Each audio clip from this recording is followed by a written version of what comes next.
Like about 2 or 3 years before that, I had gotten into meditation, but then I just kind of got pushed back into religion or guilted back into it.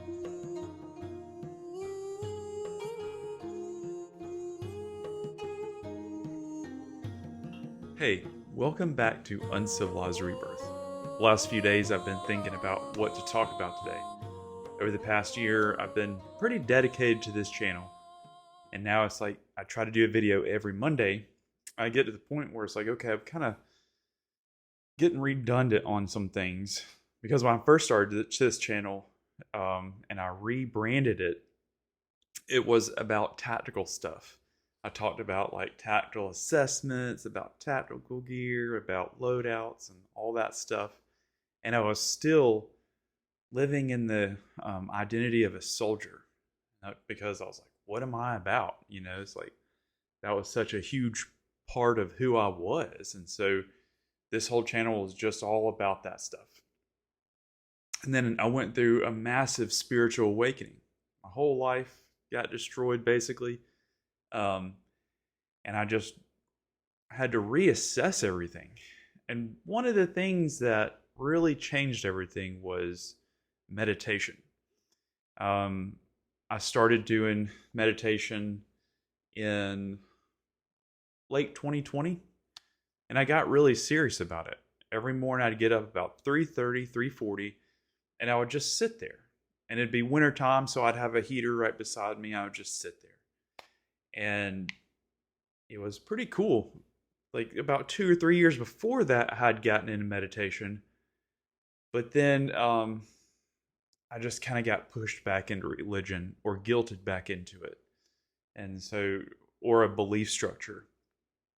So back to 2020, I get into meditation, and it was presented to me by somebody in a way that wasn't I don't know, against the grain with religion because I was so programmed in my mind to be against those concepts.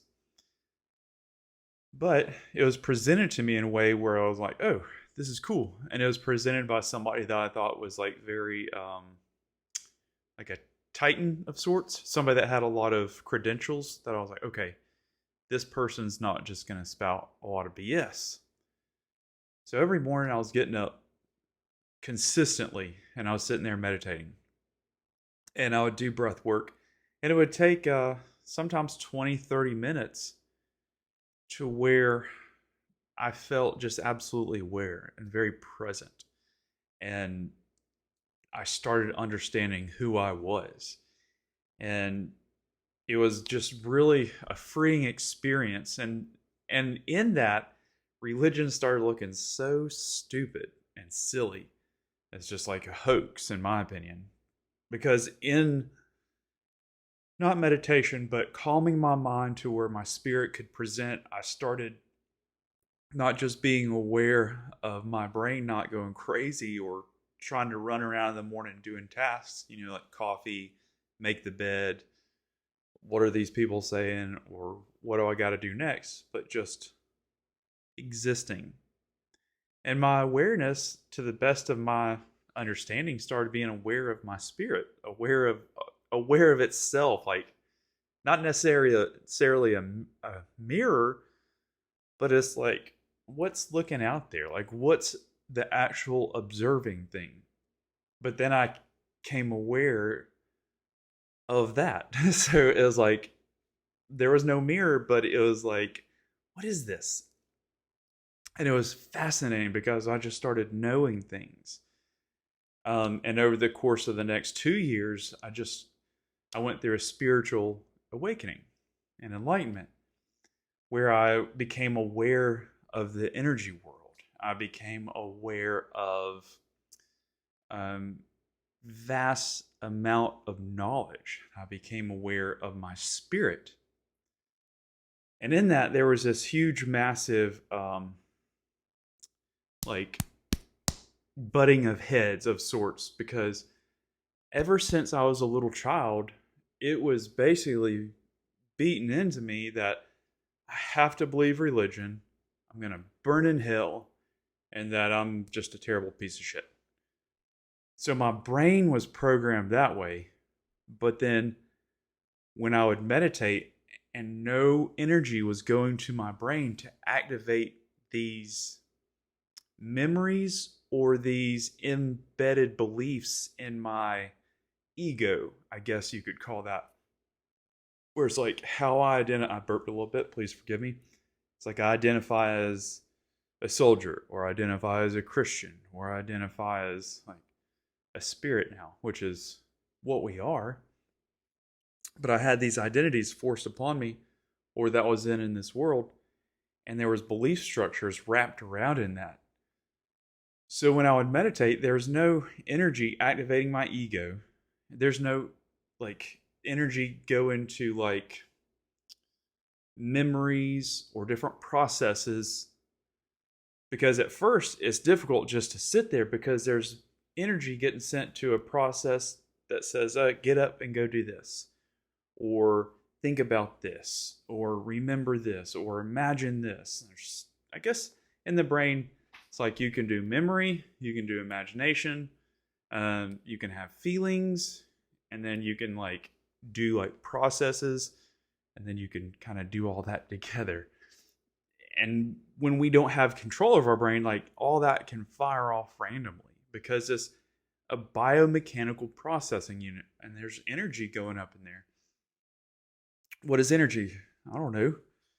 I've never like actually held it or looked at it or had it explained to me, but it is a force that we live within.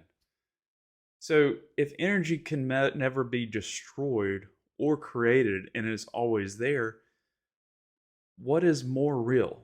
This three-dimensional, like this body is held together by life, and it holds together minerals and different things that have been put into the body, and it takes those building blocks and it holds it together by this magical thing called life. Well, if the life is disconnected from this body, air, if you stop breathing air, the body stops being held together and everything disintegrates.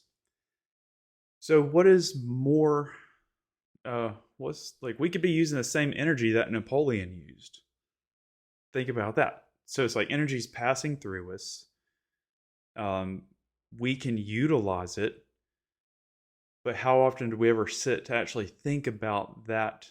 I don't know if the word dynamic would be correct, but that part of our existence of reality, of like there's this huge system and force that passes through everybody and everything, and it's going to be here way longer than we'll be here, or this body.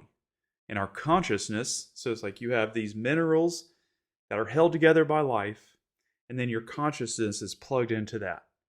And then on top of that, there's this energy force that is being used. So it's like if you hit a pool ball and it hits another pool ball, this one will stop and then this one will start moving. It's a transfer of energy. You can't like hold it and touch it and see it, but you can see the results of it, and that energy flows through us. So I realized, like, okay, so meditation is not like the word meditation. What it is your spirit controlling your body and your mind to be like, I'm not going to do anything the brain says for me to do. And when that happens, your spirit presents, and it's this feeling of not belonging or needing to be anywhere or any purpose. It's just you are existing, and it's very peaceful. There's no internal, external stressors. It's just existing, and it changes the way you view things tremendously. And that being said, it's like I am not trying to promote anything whatsoever. I heard this cool guy say, you don't stay in the boat that got you across the river. And the best of my understanding, what that meant was that if meditation got you to the point of a spiritual awakening or enlightenment, why stay in it?